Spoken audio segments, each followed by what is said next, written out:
Nosso próximo tema chama-se sistema isolado. Tá? O que é isso, Mal? O que é um sistema isolado? Bom, o sistema isolado, chamado de isolado, quando a própria palavra diz, ele está separado do resto, né? Ou seja, não há interferência externa nesse sistema. Então, a ideia de sistema isolado é pensar num sistema que está separado do meio externo e, portanto, não vai receber influência do meio externo. Isso é um sistema isolado. Agora, o que acontece para nós, dentro da mecânica, é que a coisa se processa da seguinte maneira. Toda vez que você vai provocar alteração numa situação qualquer de movimento ou de repouso, você precisa da influência do meio externo. Ou seja, nenhum corpo é capaz de alterar a própria velocidade. Isso é contra o princípio da inércia, né? Então, há necessidade de agentes externos atuarem para provocar alteração de movimento no sistema.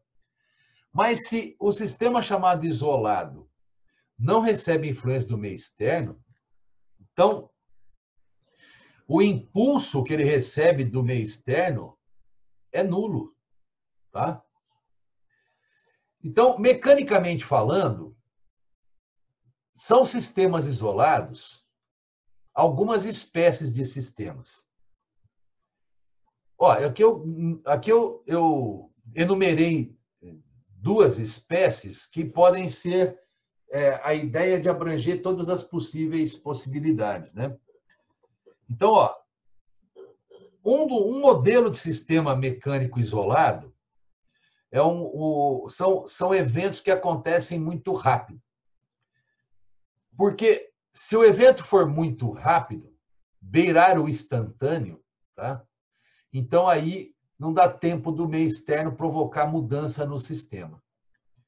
E a outra modalidade de sistema isolado que você vai encontrar na mecânica é aquela em que, então, você, ao estudar aquela possibilidade, você percebe que não há interferência de ninguém de fora, porque só quem está pertencendo ao sistema é que está interagindo.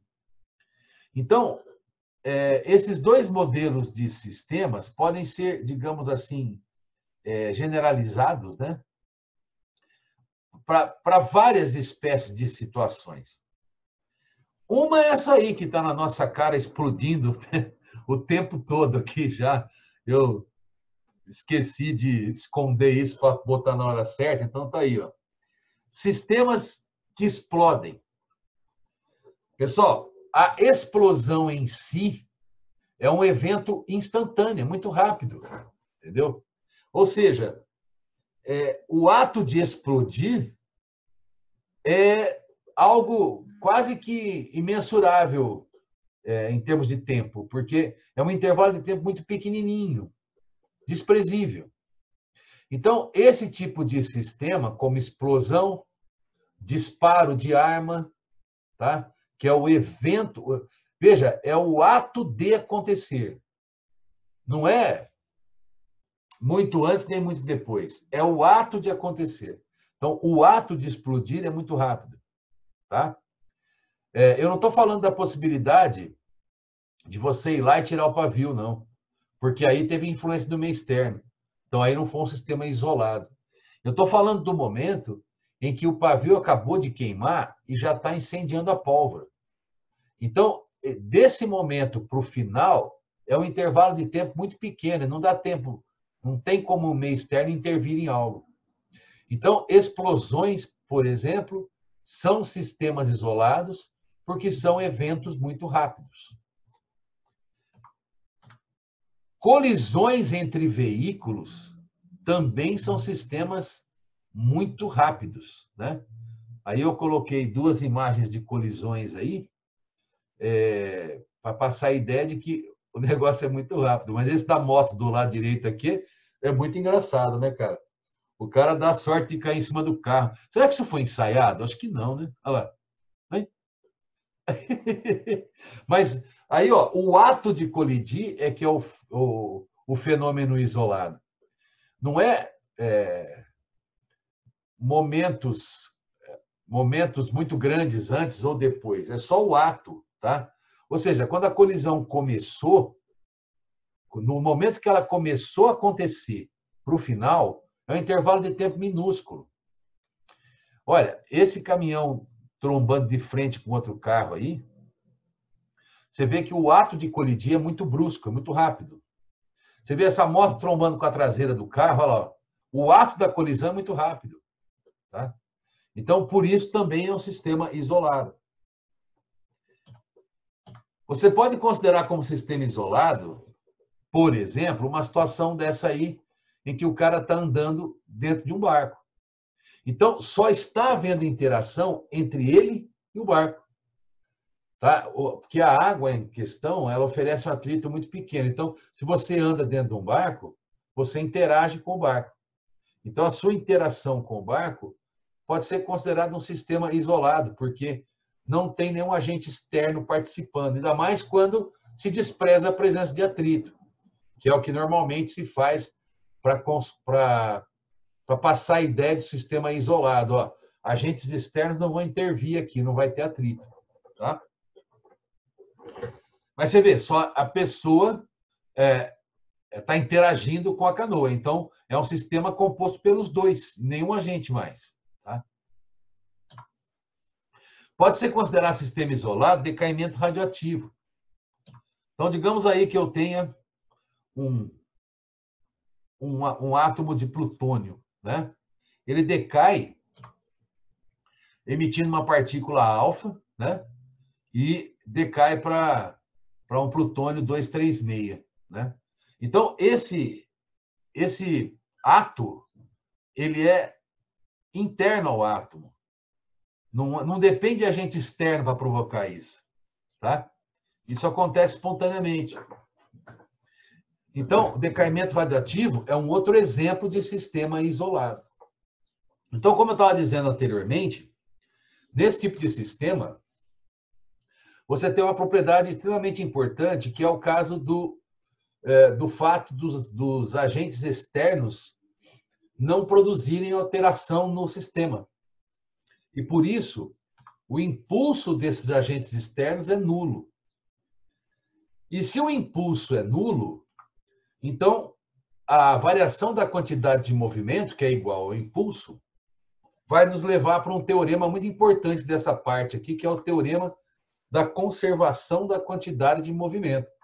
Ou seja, nos sistemas chamados de isolados, a quantidade de movimento do sistema imediatamente antes do evento é igual à quantidade de movimento imediatamente depois do evento. Veja, é exatamente no momento anterior a acontecer o evento, até o momento posterior, exatamente posterior, imediatamente posterior ao acontecimento do evento. Tá? O sistema não é isolado, às vezes, o tempo todo. Ele é isolado só no ato do acontecimento. Então, o ato de uma explosão é isolado. O ato de uma arma disparar, o disparo em si é um sistema isolado. Tá? Sistemas isolados, então, conservam a quantidade de movimento. A quantidade de movimento imediatamente antes é igual à quantidade imediatamente depois. Tá? O Q igual ao Q0. Quantidade de movimento antes igual a depois. Agora, é o seguinte. A conservação da quantidade de movimento do sistema tem alguns exemplinhos que eu coloquei aqui para você poder entender o espírito da coisa. Então, ó, essa questãozinha caiu na Unicamp no ano passado. Tá vendo? É muito comum cair exercícios em vestibular sobre conservação da quantidade de movimento. Uma criança avista uma fruta madura em uma árvore a uma certa altura. Como a fruta está fora do seu alcance, a criança tenta derrubá-la jogando pequenas pedras em sua direção. Quando finalmente uma pedra atinge a árvore, a fruta, perdão, ela se desprende do galho e cai. Imagine que a pedra fique fique presa dentro da fruta.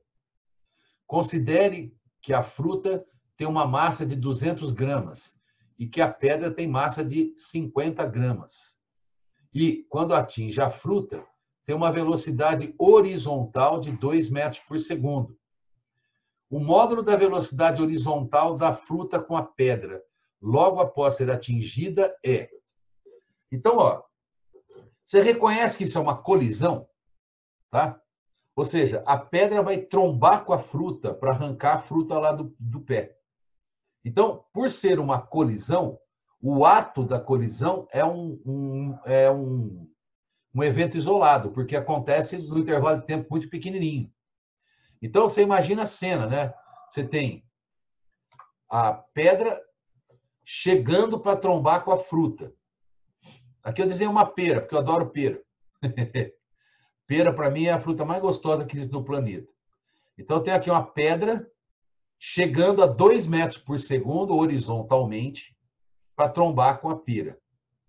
E depois da colisão, os dois ficam juntos. E aí, o sistema tem uma velocidade horizontal que ele quer saber quanto é.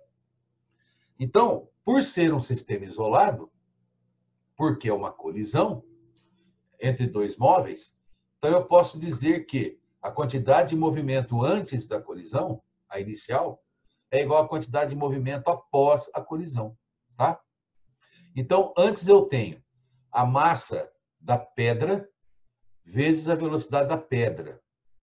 E depois eu vou ter a massa dos dois juntos vezes a velocidade que eles vão adquirir, né? Então, aqui no caso, nem vai precisar transformar a unidade de medida, porque vai aparecer grama de um lado e grama do outro, vai sumir a unidade de grama, vai sobrar só a unidade de velocidade. Então, 50 vezes 2 igual a 250, porque é a soma das massas dá 250. Então, 100 por 250 dá 0,4 metros por segundo, alternativa A. Então, veja, você tem que reconhecer que é um sistema isolado, porque está havendo uma colisão entre dois elementos aí, e o ato de colidir é um ato muito brusco, muito rápido. Veja como a conservação da quantidade de movimento só se dá antes assim, imediatamente antes e imediatamente depois. Porque, com certeza, essa pedra vinha aqui, ó, sofrendo interferência da gravidade, estava descrevendo a trajetória parabólica. Tá? O ato de colidir é muito rápido, então não dá tempo da gravidade intervir. Mas logo depois que os dois ficarem juntos, então ela vai cair lá do pé. Então, lembrando que quantidade de movimento é um vetor, o que nós estamos dizendo aqui é que o vetor quantidade de movimento antes, ó, é igual ao vetor quantidade de movimento depois. Quantidade de movimento antes, quantidade de movimento depois. Tá? Importante lembrar que é vetor. É quando está tudo na mesma linha, é o que eu falei para você, não tem problema para trabalhar com vetor. Né?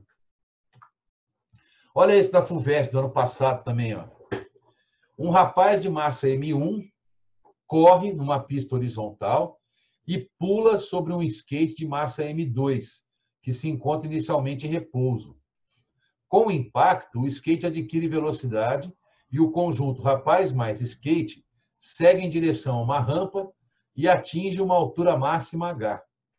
A velocidade do rapaz imediatamente antes de tocar o skate é dada por, note a dote, considere que o rapaz do skate não perde energia devido a forças dissipativas após a colisão.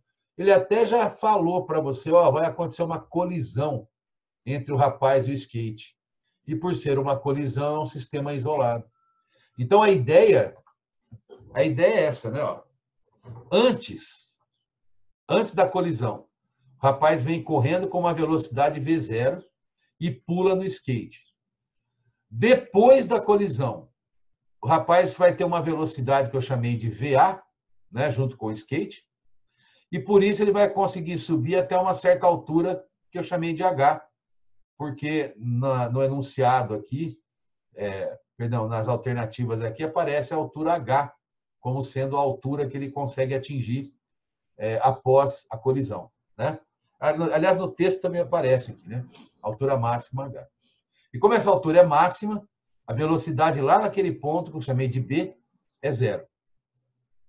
Então, ó, na colisão do rapaz com o skate, vale a conservação da quantidade de movimento. Então, a quantidade de movimento antes é igual à quantidade de movimento depois. Então, ele tinha aqui, ó, uma velocidade horizontal que dá uma quantidade de movimento inicial para ele. E depois que ele pula no skate, ele vai ter uma quantidade de movimento logo depois, que é igual à quantidade de movimento antes, porque é um sistema isolado, o ato da colisão. Então, antes da colisão, eu tinha o garoto de massa M1 com a velocidade dele, que eu estou chamando de V0. Depois da colisão, você vai ter o garoto junto com o skate, então a massa passa a ser a soma das duas, com essa velocidade que eu chamei de VA. Tá? Então, para eu achar a velocidade do garoto antes dele pular no skate, eu preciso dessa velocidade VA. É só passar o M1 dividindo aqui, preciso da velocidade VA. Então, eu vou chamar isso aqui de equação 1. Agora, como é que eu posso calcular a velocidade VA que ele adquiriu aqui junto com o skate? Bem, para isso, o examinador deu uma outra dica. Ó, não há perda de energia. Quer dizer que esse sistema aqui é conservativo. Então, eu posso aplicar a conservação da energia mecânica. Então, ó, a energia mecânica no ponto A, logo depois que ele caiu em cima do skate, é igual à energia mecânica do ponto B, que é o ponto mais alto da trajetória. Aqui, ó, ele tem apenas energia cinética. E lá no ponto mais alto, ele tem apenas energia potencial gravitacional. Né? Então, mVA² sobre 2 é igual a mgh. A massa cai fora da nossa conta. Né? E aí eu vou conseguir isolar a velocidade VA, que é o que eu quero, a velocidade que o skate adquiriu, né, junto com o garoto. Então, VA vale raiz quadrada de 2GH. Então, voltando na equação 1 e substituindo, eu vou achar que a velocidade do garoto aqui, ó, antes da colisão com o skate, é M1 mais M2 sobre M1, que multiplica VA, que é a raiz quadrada de 2GH. Alternativa D de dado. Você vê que não é uma questão difícil, né? Mas depende de conceito. E, ó, isso que eu só procurei nos vestibulares mais recentes aí, mas todo ano aparece, é muito difícil você não encontrar uma questão disso. Tá? Ó, um outro exemplo aqui, ó, FAMERP 2019. Ó. Um núcleo de neodímio, inicialmente em repouso, emite uma partícula alfa com velocidade de 7 vezes 10 a sexta metros por segundo e se transforma no núcleo de cério. Letra A. Sabendo que a massa do núcleo de cério é 35 vezes a massa da partícula alfa, calcule o módulo da velocidade em metros por segundo do núcleo de cério após a emissão da partícula alfa. Represente a direção e o sentido dessas velocidades em relação a VA, por meio de um vetor. Letra B. Considerando que a massa de um próton e a massa de um nêutron tenha cada uma delas valor igual a 1,7 vezes 10 a menos 27 quilogramas, e sabendo que a partícula alfa é formada por 2 prótons e 2 nêutrons, calcule a intensidade do impulso em newtons segundo sofrido pela partícula alfa durante sua emissão pelo núcleo de neodímio. Então, ó, você tem aí um decaimento radioativo que é espontâneo. Então, isso é um sistema que não tem interferência de agente externo. Né? Então, ó, a quantidade de movimento inicial era zero, porque isso aqui estava em repouso. Ó, quantidade de movimento inicial, zero. Inicialmente em repouso. Isso quer dizer que a quantidade de movimento final tem que dar zero. Tem que ser zero. Então, se a partícula alfa sai no desenho aqui para a direita, obrigatoriamente a partícula aqui de sério tem que sair para a esquerda. Porque eu só posso encontrar dando zero aqui se os vetores forem contrários, porque aí um vetor somado com o outro, sentidos contrários, dá zero. Entendeu o espírito da coisa? Então, ó, a quantidade de movimento antes é igual à quantidade de movimento depois. Então, antes, eu tenho zero. A quantidade de movimento antes é zero. E a quantidade de movimento depois vai ser, então, um vetor que combina com a velocidade de v da partícula alfa, né? Então, esse aqui seria a quantidade de movimento da partícula alfa. E, consequentemente, eu tenho que ter um vetor para a esquerda para que a quantidade de movimento da partícula sério anule a quantidade de movimento da partícula alfa. Tem que dar zero. Porque antes era zero, então depois tem que dar zero.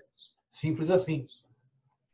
Então, ó, se a gente considerar para a direita positivo, para a esquerda aqui, então, a velocidade seria negativa. Por isso que eu coloquei ali na velocidade do núcleo de série um sinalzinho de menos, para diferenciar o progressivo do retrógrado, né? Então, como ele fala que a massa do núcleo de série é 35 vezes maior que a massa da partícula alfa, então vai ficar zero igual menos 35 MA, que é a massa da partícula de série, é 35 vezes a massa da partícula alfa. Tá? Aqui é mais. Aqui é mais a massa da partícula alfa vezes a velocidade da partícula alfa. Então, passando isso aqui para lá... Bom, a massa da partícula alfa vai cortar, né? A massa corta. Então, 35 vezes C igual a 7 vezes 10 a sexta. Então, a velocidade que a partícula de série passa a ter é 2 vezes 10 a quinta. E o sentido dela é para a esquerda. Então, ele quer representar isso aqui através de um vetor. Então, vetor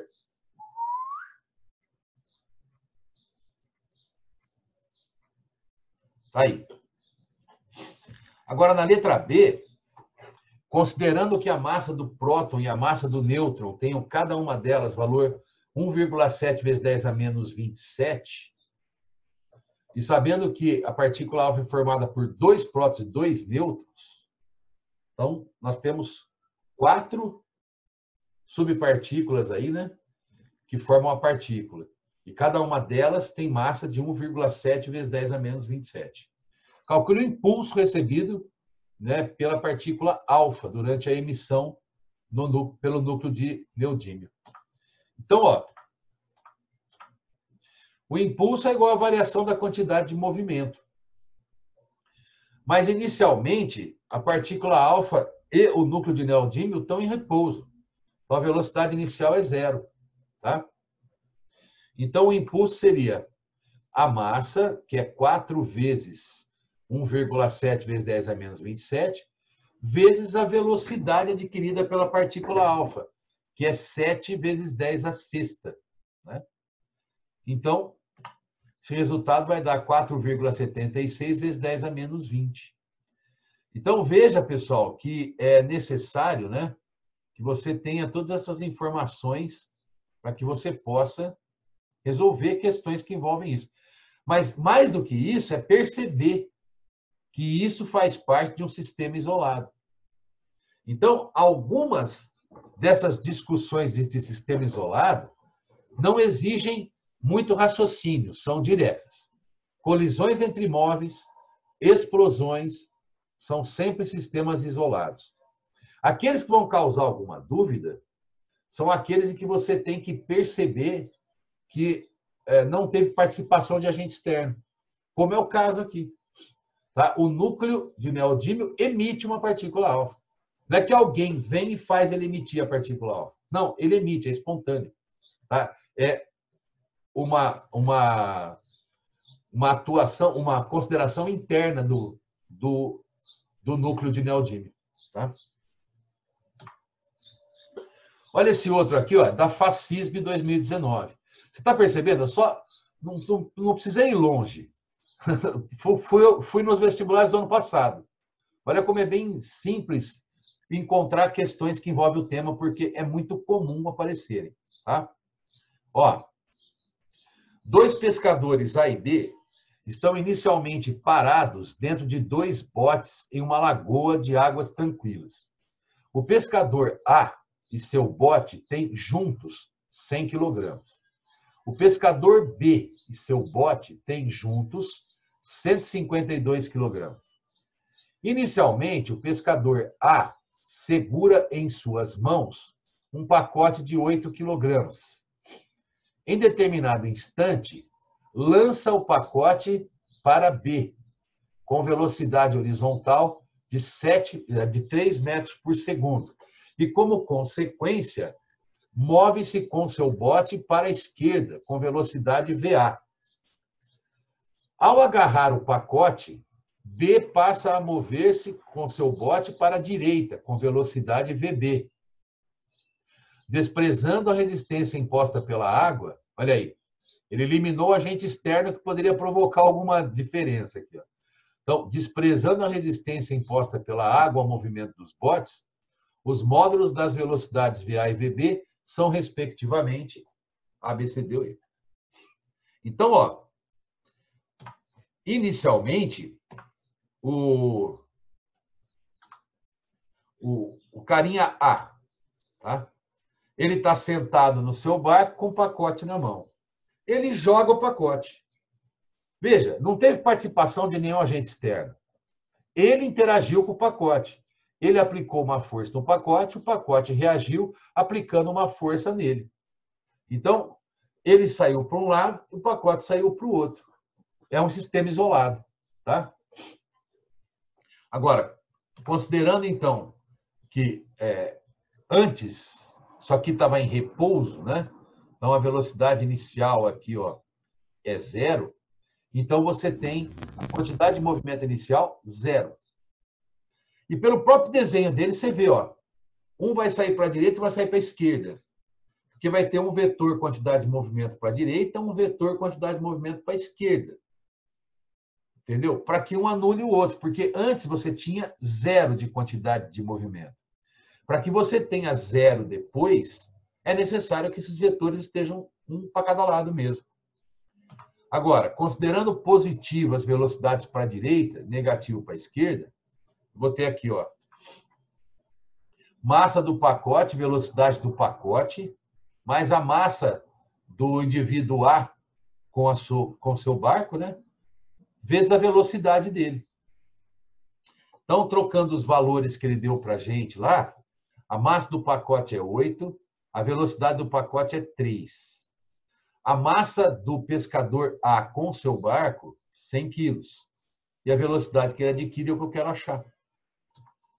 Então, menos 24 igual a menos 100 VA, a velocidade que ele adquire é de 0,24 metros por segundo. Agora, vamos pensar no cara B, né? Pescador B. O pescador B também está inicialmente em repouso. Só que ele está recebendo um pacote que vem em direção a ele. Então, a quantidade de movimento antes dele agarrar o pacote não é 0, né? Porque é o movimento do pacote se aproximando dele. Então, você vai ter a quantidade de movimento do pacote se aproximando dele, que é um vetor para a direita. Ó. Então, para onde que esses caras vão sair depois que estiverem juntos? Para a direita. Porque a quantidade de movimento inicial desse sistema, que é a do pacote, tem que ser igual à quantidade final do sistema, que é o pacote com o homem. Tá? Então, ó, a quantidade de movimento do pacote é m vezes a massa, vezes a velocidade do pacote. E depois que eles ficam juntos, então seria a massa do pacote mais a do pescador. Né? Então, 8 vezes 3 igual a 160, porque o pescador B tem 152 quilos e quando ele agarra o pacote, soma mais 8, vai ficar então com 160 quilos, que vai dar então, portanto, uma velocidade que vai 240 por 160, que é 0,15. Né? Então, está aí, alternativa A de amor como resposta da questão aqui. Tá? Então, o segredo, meu povo, está em perceber que o sistema é isolado.